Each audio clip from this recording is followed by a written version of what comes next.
मेरे प्यारे दोस्तों, नो पॉलिटिक्स प्लीज में आपका स्वागत है। दोस्तों, G20 सम्मेलन दिल्ली में चल रहा है और ये सम्मेलन अब तक का सबसे सफलतम सम्मेलन पूरी दुनिया में माना जा रहा है। पूरी दुनिया इस सम्मेलन की सफलता से खुश है, लेकिन हमारे देश का जो विपक्ष है वो ऐसी अनर्गल बातें और ऐसी बेसिर पैर की बातें इस सम्मेलन को लेकर कर रहा है जिसको सुनने पर हंसी आती है। क्या हमारे विपक्ष का यही कार्य है कि जब पूरी दुनिया में हमारे देश का नाम रोशन हो रहा हो, ऐसे समय में वो ऐसी अनर्गल प्रलाप लेकर अपने देश की बुराई करें? जैसा कि आपको मालूम है कि वैसे भी राहुल गांधी ब्रुसेल्स की यात्रा पर हैं और चीन के सम्मान में कसीदे काढ़ रहे हैं। उन्हें चीन की सफलता पर भरोसा है, लेकिन भारत की मेक इन इंडिया की सफलता पर कोई भरोसा नहीं है।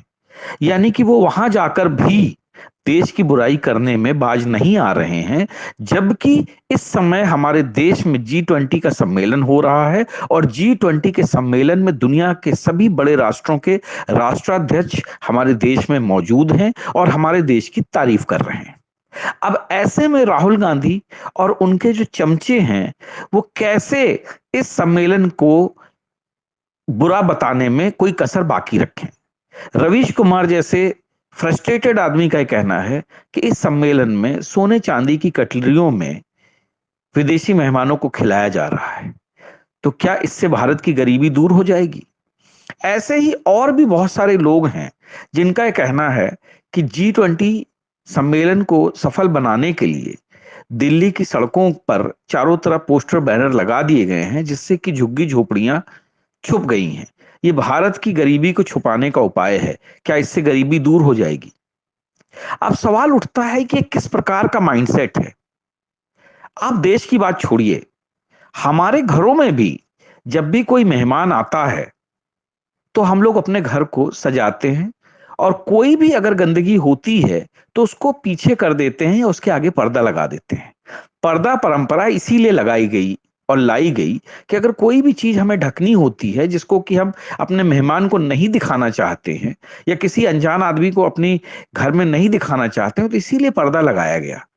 और ये पर्दा हर जगह है, चाहे वो चेहरे पे उड़ने वाला घूंघट हो, नकाब हो या कहीं पे भी हो, कि अगर हम किसी चीज को नहीं दिखाना चाहते हैं किसी अजनबी को तो वहां पर पर्दा लगा देते हैं। तो इसमें कोई बुरा मानने वाली बात नहीं है।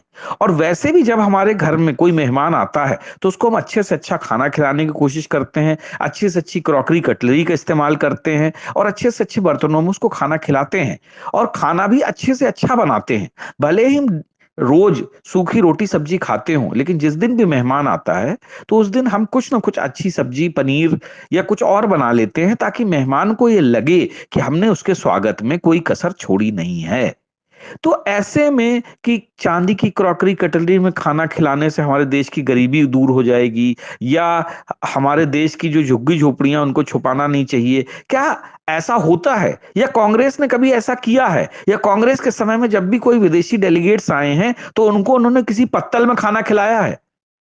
जरा आप सोचिए कि किस प्रकार की मेंटेलिटी के लोग हैं कि अगर इस देश का नाम पूरी दुनिया में ऊंचा उठ रहा है, भले ही प्रधानमंत्री मोदी हो या कोई और हो, तो ये लोग क्यों अपनी छाती पीट रहे हैं? और रही बात ढकने की, तो ये आज से नहीं हो रहा है। शायद ये कांग्रेसी भूल गए हैं कि एक समय जब 1955 में सऊदी अरब के किंग सऊद बिन अब्दुल अजीज भारत दौरे पर आए थे, तो वो काशी भी गए थे। और चूंकि वो बहावी सोच के थे और उनकी धार्मिक भावनाएं आहत ना हो, इसलिए जवाहरलाल नेहरू ने काशी के जिन रास्तों से गुजरने वाले थे उन सभी रास्तों के मंदिरों और मूर्तियों को कपड़े से ढकवा दिया था। क्यों?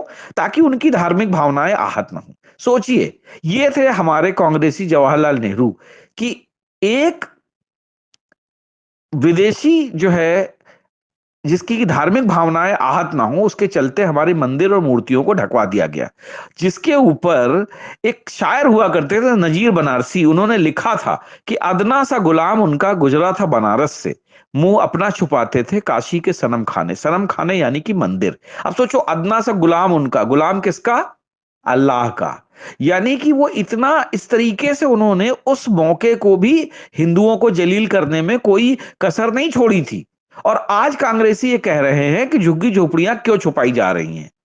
कांग्रेसी क्या ये बता सकते हैं कि जब दिल्ली में कॉमनवेल्थ खेलों का आयोजन हुआ था या एशियाड का आयोजन हुआ था, तब क्या इन लोगों ने ऐसा नहीं किया था या उन खिलाड़ियों को झुग्गी झोपड़ियों में ठहराया था?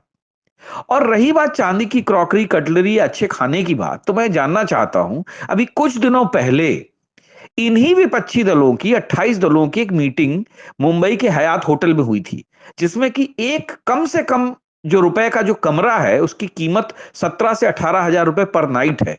और जिस तरीके से लेविशली इन्होंने स्वीट बुक किए थे, जिसमें कि 2-2 लाख रुपए पर डे के कमरे थे, और जिस तरीके से इन्होंने लेविशली डिनर और लंच और ब्रेकफास्ट किया था, तो क्या उसमें पैसा नहीं लगा था? जब ये नेता जो गरीबी मिटाने का दावा करते हैं और गरीबी मिटाने के नाम पर इन्होंने एकजुटता दिखाई और मुंबई के हयात होटल में इन्होंने अपनी जो मीटिंग की, तो क्या ये मीटिंग ये किसी सरकारी स्कूल या किसी सरकारी भवन में नहीं कर सकते थे? इनसे भी ये सवाल पूछा जाना चाहिए कि आप तो इस देश के विपक्षी दल हो, चलो वो तो विदेशी लोग हैं जो आए हैं, जिनके स्वागत में हो रहा है। आप किसको दिखाना चाहते थे जो आपने मुंबई के प्रसिद्ध हयात होटल में ये अपनी पूरा कार्यक्रम किया, सम्मेलन किया? तो अपने लिए इनके नियम कानून कुछ और हैं। क्या राहुल गांधी विदेश में जाते हैं तो किसी साधारण होटल में ठहरते हैं और वहां जाकर पत्तलों में खाना खाते हैं? नहीं। राहुल गांधी चूंकि युवराज हैं तो वो कुछ भी कर सकते हैं। लेकिन अगर हमारा देश के प्रधानमंत्री रात्रि भोज में विदेशी मेहमानों को चांदी की क्रॉकरी, कटलरी में खाना खिला देता है, तो उससे इनको बड़ी तकलीफ है। रवीश कुमार जैसे जो हैं पानी पी पी कर इस बात पर अपना जो है पेट दर्द कर रहे हैं कि आखिर ऐसा क्यों हो रहा है।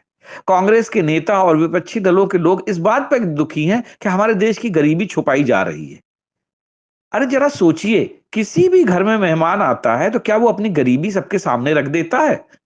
भले ही हमारे पास घर में हम फटे हुए कपड़े पहनते हो, लेकिन मेहमान आने पर हम अपने घर में सभी बच्चों को सजा धजा के खड़ा करते हैं, ताकि मेहमान को लगे कि हाँ, ये लोग सीधे साधे शरीफ लोग हैं और अच्छे ढंग से रहते हैं। आखिर ये कौन सी मेंटेलिटी है जिसके चलते ये नेता इस तरीके की गंदी बातें और अनर्गल बातें करते हैं और अपने देश का नाम झुकाने की कोशिश करते हैं? सत्ता परमानेंट नहीं है, सत्ता किसी की भी हो सकती है, लेकिन देश से बढ़कर सत्ता नहीं है। आज हमारे नेता ये क्यों भूल जाते हैं कि आज जिस देश की वो बुराई कर रहे हैं, इसी देश में उनको रहना है? क्या इस देश के प्रति उनका कोई कर्तव्य नहीं है? क्या इस देश के प्रति उनकी कोई भावना नहीं है? क्या इस देश को लेकर उनके मन में गर्व नहीं है कि आज पूरे दुनिया में हमारे देश का डंका जो है बज रहा है? लोग प्रधानमंत्री मोदी की प्रधानमंत्रित्व की तारीफ कर रहे हैं कि किस तरीके से उन्होंने G20 सम्मेलन को लॉन्च किया, कि G20 सम्मेलन को आयोजित किया। और आज हमारे जो विपक्षी दल हैं, इसी बात पर मोदी और देश की बुराई कर रहे हैं। ये एक बहुत ही खतरनाक ट्रेंड है दोस्तों। और मुझे लगता है कि हमारे घर में चाहे कितनी भी आपस में लड़ाई हो, किसी तीसरे के सामने हमें इस तरीके से अपने घर की बेइज्जती नहीं करनी चाहिए। क्योंकि ऐसा हम करेंगे तो हमारा देश, हमारा घर कमजोर होगा और ये बात विपक्षी नेताओं को समझनी पड़ेगी। जय हिंद, जय भारत।